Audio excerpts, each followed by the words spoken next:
Encuentro número 18, la oración. Por la importancia y la extensión del tema que vamos a abordar en el estudio del siguiente pasaje del Sermón del Monte, te propongo que lo hagamos en 2 encuentros. En el presente encuentro hablaremos de la práctica de la oración en forma general y en el próximo estudiaremos el modelo de oración que Jesús enseñó. Así se nos facilitará el aprendizaje de los principios bíblicos que regulan esta disciplina espiritual y será más provechoso para nuestro desarrollo como discípulos de Cristo. Leamos el pasaje en Mateo 6, 5 al 8. Y cuando ores, no seas como los hipócritas, porque ellos aman el orar en pie en las sinagogas y en las esquinas de las calles para ser vistos de los hombres. De cierto os digo que ya tienen su recompensa. Mas tú cuando ores, entra en tu aposento y cerrada la puerta, ora a tu Padre que está en secreto, y tu Padre que ve en lo secreto te recompensará en público. Y orando, no uséis vanas repeticiones como los gentiles, que piensan que por su palabrería serán oídos. No os hagáis pues semejantes a ellos, porque vuestro Padre sabe de qué cosas tenéis necesidad antes que vosotros le pidáis. La práctica de la oración en la vida de los discípulos de Cristo y de los religiosos. Observes enseguida que nuestro Señor presupone que todos los que se llaman discípulos suyos hacen oración, pues dice, y cuando ores, en consecuencia, solo se centra en explicar de qué manera se debe orar. Esta primera observación bien merece nuestra atención, por cuanto nos enseña que quienes no hacen de la oración una práctica cotidiana no desarrollarán un verdadero discipulado. No es suficiente tomar parte los domingos en las oraciones de la congregación o durante la semana en las de la familia, sino que es preciso orar también en secreto, tener vida de oración. Lo siguiente que nos llama la atención es una serie de advertencias que el Señor le hace a sus discípulos sobre la manera como deben orar. Tal parece que el Señor siguiera el patrón de decirles primero lo que no deben hacer y luego lo que deben hacer. Lee cuidadosamente los versículos 6 y 7 del pasaje que estamos considerando en este capítulo y notarás el énfasis de Jesús. Y cuando ores, no seas como los hipócritas, porque ellos aman el orar en pie en las sinagogas y en las esquinas de las calles para ser vistos de los hombres. De cierto os digo que ya tienen su recompensa. Y orando, no uséis vanas repeticiones como los gentiles, que piensan que por su palabrería serán oídos. De estas palabras del Señor Jesús podemos aprender que existe una forma incorrecta de orar, una forma que usan los hipócritas, los paganos o religiosos. ¿Cómo oran los hipócritas, los paganos o religiosos? Te sorprenderá saber que los hipócritas y los paganos oran, pero eso es precisamente lo que el Señor Jesús dice en estos versículos. No oréis como los hipócritas, no uséis vanas repeticiones como los gentiles, paganos. Existe una forma de orar que es religiosa, que está controlada por los hombres, que apunta en todas las direcciones menos a la que debe apuntar, o sea, hacia Dios. El hipócrita, pagano o religioso, cuando ora, mira hacia los lados, no hacia arriba.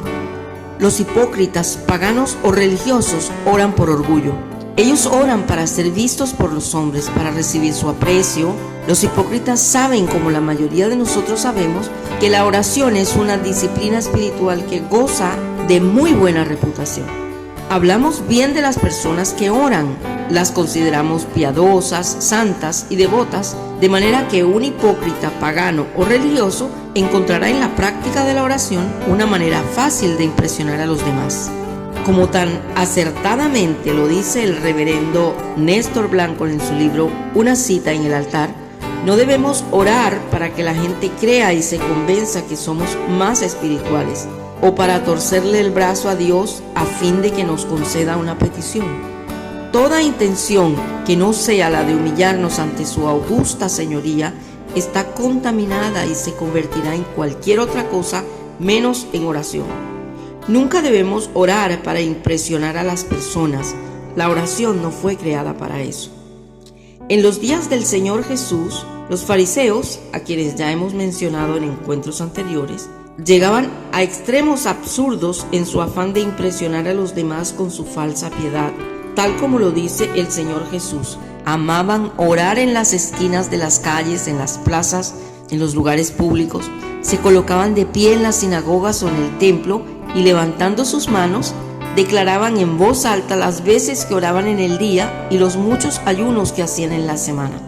Estas costumbres, y sobre todo el deseo insano de reconocimiento de los demás que los impulsaba, fue lo que Jesús no soportó y denunció con firmeza, tanto en sus instrucciones acerca de la oración como en el capítulo 23 del Evangelio de Mateo. Puedes estar seguro que si hay algo que Dios detesta es el orgullo religioso que es alimentado por la hipocresía. Por eso permíteme advertirte que muchas veces en tu vida cristiana vas a sentir el deseo de orar para impresionar a los demás.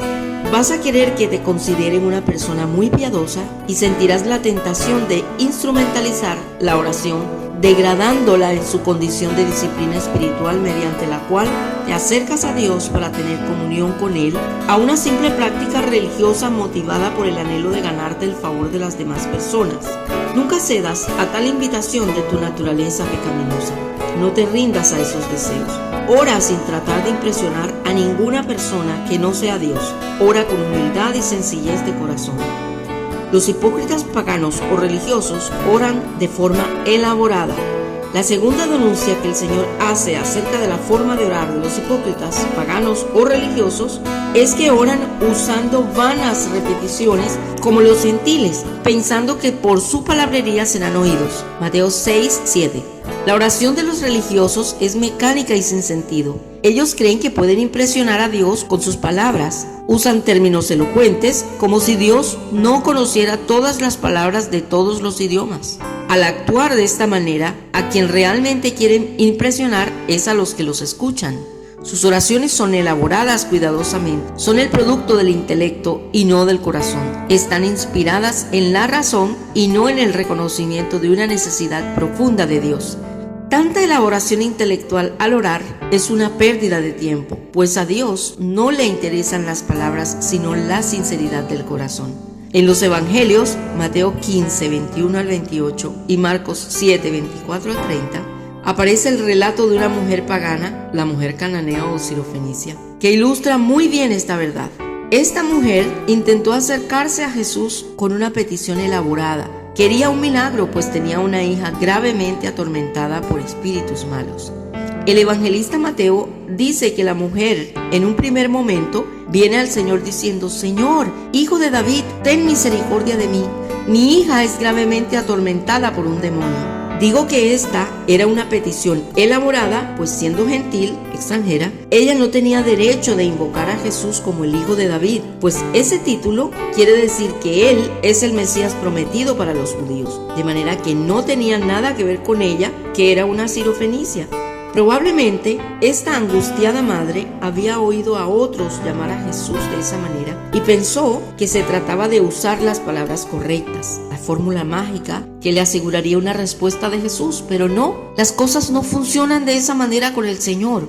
Por eso leemos que Jesús no le respondió palabra. Y no solo eso, sino que ante la insistencia de los discípulos para que la atendiera, les recordó: no soy enviado sino a las ovejas perdidas de la casa de Israel. Hasta ese momento en el relato encontramos la narración de una petición no contestada. Entonces ocurre un cambio dramático en la historia. La mujer, desesperada por el sufrimiento de su hija y dispuesta a no perder esta oportunidad, se arroja a tierra y desde lo más profundo de su corazón, con el dolor de una madre que ve sufrir a su hija, clama: Señor, socórreme. 2 palabras, una oración de 2 palabras. Eran 2 palabras que expresaban sumisión, reconocimiento, angustia y la desesperación de esta pobre madre. Ahora sí aceptó la atención de Jesús. Ahora sí captó la atención de Jesús, quien, volviéndose a ella, le recuerda que ella no es judía y que por lo tanto no tiene derecho a pedirle ninguna cosa. Respondiendo, él dijo: no está bien tomar el pan de los hijos y echarlo a los perrillos. Una vez más, esta sorprendente mujer nos da una lección de oración humilde y sincera cuando le dice al Señor: sí, Señor, pero aún los perrillos comen de las migajas que caen de la mesa de sus amos.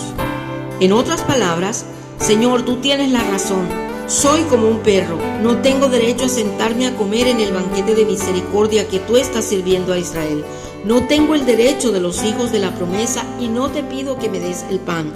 No soy tan osada, solo necesito un pedacito de tu gracia, porque una migaja de tu gracia es suficiente. ¡Cuánta fe! ¡Cuánto reconocimiento del poder de Dios!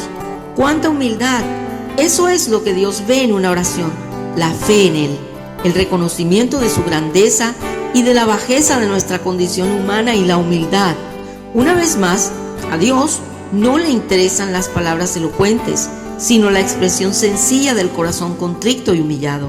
Con razón, el mismo Señor Jesús se sorprendió y dijo: «Oh mujer, grande es tu fe, hágase contigo como quieres». Y su hija fue sanada desde aquella hora.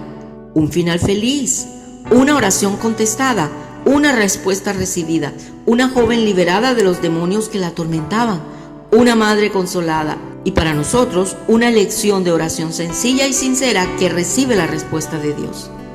Como habrás aprendido a través del análisis de esta emocionante historia de una oración contestada, tú no necesitas elaborar mucho tus peticiones de oración. No se trata de llenar unas formas de pedidos. Acércate a Dios de forma sencilla, sincera, sin parloteo sin sentido. No aprendas las viejas mañas religiosas de orar. No intentes impresionar a Dios con palabras elocuentes ni con tus razonamientos. No lo intentes porque no lo lograrás. A Él solo le impresionan las oraciones hechas con fe, humildad y sinceridad. ¿Cómo deben orar los discípulos de Cristo? Frente a la oración ostentosa y elaborada de los fariseos hipócritas, el Señor Jesús invita a sus discípulos a orar con una actitud correcta. Los discípulos de Cristo deben orar en secreto. El Señor Jesús les enseñó a sus discípulos que al orar deben procurar ante todo estar solos con Dios. Escucha las palabras que dirigió a sus discípulos en aquella solemne ocasión. Mas tú cuando ores, entra en tu aposento y cerrada la puerta, ora a tu Padre que está en secreto, y tu Padre que ve en lo secreto te recompensará en público. La devoción secreta es de gran estima para el Señor. Es allí, en el lugar secreto, donde Dios se encuentra con sus hijos y les revela sus pensamientos, donde les fortalece, les sostiene y les anima. El que ora no necesita mostrarle a los demás que ora, eso se le nota. Dios hará visible su vida de comunión con Él. Si te conviertes en una persona de oración, no tendrás que andar contándoselo a todos. Ellos lo van a notar, pero mejor aún, a ti no te parecerá importante que lo noten, pues no desarrollas una vida de oración con el propósito de ganarte una buena reputación. Lo harás porque necesitas desesperadamente conocer a Dios y que Dios te transforme. Los discípulos de Cristo deben orar con fe. La principal razón por la que los hipócritas paganos o religiosos usan términos elocuentes en sus oraciones es porque piensan que de esa manera pueden impresionar a Dios.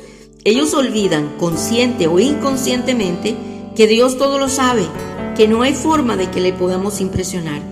Un discípulo de Cristo, por el contrario, ora con la certeza de que está hablando con su Padre Celestial, que conoce todas las cosas, que sabe cuáles son sus necesidades y además está interesado en suplirlas. Por lo tanto, cuando te acercas a Dios, lo haces confiadamente sin intención de convencerlo. A un discípulo de Cristo le interesa más el tiempo de comunión espiritual que pueda pasar en la presencia de su Señor, más aún que sus peticiones. Lee nuevamente Mateo 5:8 y fíjate cómo el Señor Jesús insiste en que debemos orar con la seguridad de la paternidad de Dios. Él dice: no os hagáis pues semejantes a ellos, porque vuestro Padre sabe de qué cosas tenéis necesidad antes que vosotros le pidáis. Tú cuando ores, hazlo con la certeza de que Dios está escuchándote y que como un Padre amoroso está interesado en ayudarte en medio de tus necesidades. No sé cómo es o fue tu experiencia cuando hablabas con tu Padre terrenal, pero si es o fue apropiada, tú no necesitas preparar un discurso para hablar con Él. Con los padres eso no es necesario. Puedes venir a ellos sin prevención ni preparación. Basta con estar frente a frente y todo fluirá natural y espontáneamente. De la misma manera debe ser con Dios. Ven a Él en oración y háblale con libertad, sin tantos términos religiosos. No necesitas un PhD en comunicación para orar, solo fe. Los discípulos de Cristo deben orar con humildad. Si nos preguntamos cuál es la motivación de los paganos al hacer oraciones elaboradas, encontraríamos que en el fondo lo que quieren es impresionar a quienes les escuchan. Oran en dirección horizontal, no en dirección vertical, pensando en los de al lado, no en el de arriba. Es decir, su oración tiene la intención de impresionar a los hombres, no de interactuar con Dios. En lugar de eso, un discípulo de Cristo ora con humildad, se acerca a Dios con un corazón contrito, no le interesa si otras personas lo escuchan, quiere presentarse ante Dios tal y como es, expresa su dolor con sinceridad y reconoce sus debilidades sin temores. Sabe que Dios lo conoce mejor que ninguna persona en este mundo, de manera que no intenta esconderse. Cuando ora se expone a la acción transformadora de Dios. Viene a Dios a reconocer sus faltas, pecados, temores y necesidades. Eso hace que su oración sea una experiencia de cambio. Si estás familiarizado con el Nuevo Testamento, seguramente al leer el párrafo anterior vino a tu mente una de las parábolas que Jesús narró. Me refiero a la parábola del fariseo y el publicano, en la cual el Señor Jesús contrasta la actitud arrogante del fariseo al orar con la humildad con la que ora el publicano. Dos hombres subieron al templo a orar, uno era fariseo y el otro publicano. El fariseo, puesto en pie, oraba consigo mismo de esta manera: Dios, te doy gracias porque no soy como los otros hombres, ladrones, injustos, adúlteros, ni aun como este publicano. Ayuno 2 veces a la semana, doy diezmos de todo lo que gano. Mas el publicano, estando lejos, no quería ni aun alzar los ojos al cielo, sino que se golpeaba el pecho diciendo: Dios, sé propicio a mi pecador. Lucas 18, 10 al 13. La principal diferencia entre estos dos hombres está en que el fariseo se creía justo, piadoso y mejor que las demás personas, mientras que el publicano se sabía pecador. Por eso, cuando se acercaban a Jesús, cada uno asume una actitud coherente con la forma como se siente ante Dios. Eso nos debe enseñar que la humildad al momento de orar es el resultado de reconocer nuestra condición pecaminosa, nuestras debilidades y lo supremamente incapaces que somos de hacer lo correcto. La humildad al orar también es el resultado de reconocer la necesidad que tenemos del poder de Dios, que es quien nos puede otorgar el perdón y ayudar a salir adelante. Jesús finaliza la parábola sentenciando: cualquiera que se enaltece será humillado, y el que se humilla será exaltado. ¿Sabes por qué? Porque Dios resiste al soberbio, pero da su favor a los humildes.